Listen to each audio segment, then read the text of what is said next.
Chapter 6. Lizzie was wearing nothing but a towel when James suddenly showed up at her door, startling her. Eyes wide, she demanded, "How do you even know where I live?"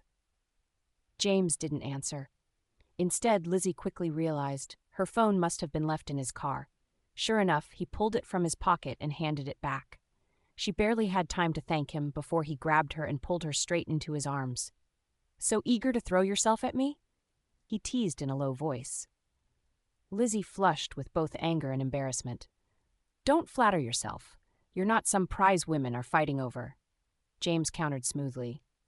"Funny, sounds like you fought for me before." Her breath caught. Then she snapped back, stubborn as ever. "Sure, I tried it once, and the taste was awful." But James wasn't about to let her off so easily. He leaned in, pushing closer, forcing her to remember that shameful night. Lizzie panicked and tried to deny it, but James seized her wrist and circled behind her. His arms locked around her, holding her in place. One strong embrace, their bodies pressed close, his breath brushing her ear. "You know exactly what you want," he murmured. But Lizzie didn't hesitate. Her answer was firm, sharp, and final. No. Her lips said no. But did her heart truly mean it? Stay tuned. Will Lizzie's no really hold? Or will desire prove stronger than pride? Chapter 7. 1 second, Lizzie was telling herself over and over, no, absolutely not. The next, she shoved James away with all her strength. "Perverted jerk," she spat before slamming the door in his face. But when she finally got home, her heart was in even worse chaos. She told herself she hated him, yet her body still remembered his touch, his breath lingering against her skin, leaving behind a reaction she couldn't explain. The following morning, Lizzie was still curled under her blanket when she was suddenly jolted awake. Her mother's voice cut through the haze. "Get up, you've got a blind date today." Lizzie shot up, stunned. A blind date? The scene cuts back to 5 days ago. Her mom had called, excitedly pitching a potential match while Lizzie was buried in work. Distracted, Lizzie barely muttered a half-hearted, "Maybe later." But her mom went on, bragging about the man's credentials. A postdoc. Good background, responsible, filial, steady. Before Lizzie even had the chance to react, her mother had declared, "Saturday it is. No excuses." Then, click, the line went dead, leaving Lizzie dumbfounded. Now, standing in the present, the memory made Lizzie groan. But there was no escape. Her mom was relentless, insisting, "You already agreed on the phone. He's waiting. You're going." Before Lizzie could argue, she was literally shoved out the door. On the way, she muttered to herself, "Fine, just get it over with. Smile, nod, and leave." Finally, she arrived at the cafe. Silent encounter. Still grumbling, she scanned the room, trying to find the reserved window seat. Then a voice called out. Familiar, far too familiar. "It's you?" Lizzie froze. Slowly, she turned her head. Her eyes widened. Her expression shifted from confusion to complete shock. The name slipped out in disbelief. Liu? Andy Liu? Andy Liu's sudden appearance, was it just coincidence? Or something fate had been arranging all along? "Tell me, do you think he's about to be the perfect gentleman, or Lizzie's next big headache?" Chapter 8. Lizzie dragged herself to the blind date, settling into the window booth at Silent Encounter Cafe. One glance up and she froze on the spot.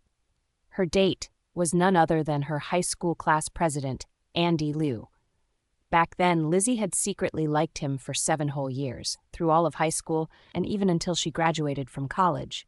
But when she heard he had gotten engaged, she finally forced herself to let go. Now seeing him again, the two stared in disbelief. Andy even joked that it must just be a coincidence of names. Lizzie gave a wry smile. She admitted she hadn't even bothered to catch the name when her mom described the perfect blind date. As they chatted, Andy asked softly, "How have you been all these years?" Lizzie shrugged. "Even when it's not good, I still have to say good." Then she tossed the question back at him. Andy gave a bitter laugh. He confessed he had just finished his PhD and was trying to apply for a postdoc. But his field was so niche that it was hard to find work. For now, he felt like he had nothing to his name. Lizzie leaned forward, encouraging him. "So what? This is the 21st century. Talent won't stay buried forever. Having nothing just means you've got a fresh start." Andy looked at her, his chest tightening. "Lizzie, she really hasn't changed at all." Taking a breath, he blurted out a secret he'd kept buried for years. "Back then, I liked you. The words hit Lizzie like a shockwave. Her hands trembled, sending her drink clattering to the floor. Andy immediately apologized, saying he just didn't want to carry the regret forever. Lizzie forced herself to smile and sit back down, but inside, emotions twisted painfully. She had once dreamed about this very moment, 7 years of silent longing, imagining countless times what it would feel like to hear those words. Yet now that the confession had finally come, her heart held no joy, only a quiet, bittersweet ache. The boy she once loved was long gone, and she was no longer that wide-eyed high school girl. Just then, a shrill female voice cut in from behind. Lizzie's face tightened. She didn't even need to turn her head. She knew exactly who it was. Her entire body bristled with disgust. Andy, polite as ever, asked, "And who is she?" Lizzie's lips curled into a cold sneer. "The daughter of a mistress, pointy chin, Candy Wu," she added with a razor-edged smirk. "Her English name? Let's just say it sounds like something cheap you'd find in the red light district." Candy snapped instantly, shrieking insults. She hurled vicious words at Lizzie, calling her foul-mouthed, accusing her of sneaking around with men, even dragging Lizzie's mother into it. Before Candy could finish, Lizzie grabbed a glass of water and threw it straight into her face. The cafe went dead silent. Then Candy screeched Lizzie's name, her voice echoing, fury spilling out of every word. Chaos erupted. 1 table, 2 blasts from the past, a boy she had loved for 7 years, and a half-sister she despised with every fiber of her being. This was supposed to be a quiet blind date. Now, it had become a battlefield. So what do you think? Are you on or Team Drama Showdown? Chapter 9. Lizzie's dreams were once again shrouded by painful memories. As a child, she was often slapped, while her father always favored her sister, even threatening her at times. "If you ever bully your sister again, I'll break your legs." These memories had long since become scars in her heart. Even after all these years, she was still frequently jolted awake from nightmares. Lizzie thought to herself, life lately seemed calm without waves. Yet quietly, things were starting to change. Her high school crush, Andy, had begun pursuing her. She didn't dislike it, but the flutter of youth no longer returned. The shadow cast by her family made her view love with a complicated heart. She even sometimes thought, if love only ends in marriage, I'd rather not love at all and remain alone forever. Lizzie also had a younger sister, Wei Wei, just 17 and about to enter her final year of high school. Extremely gifted, teachers said she had the potential to get into a top 985 university. But their mother often responded with a discouraging tone, saying things like, "Don't take the teacher's words too seriously." Every time, Lizzie would stand up to defend her sister. During a meal, their mother mentioned that her cousin's son had been accepted into university and would hold a celebration banquet, asking Lizzie to bring a red envelope.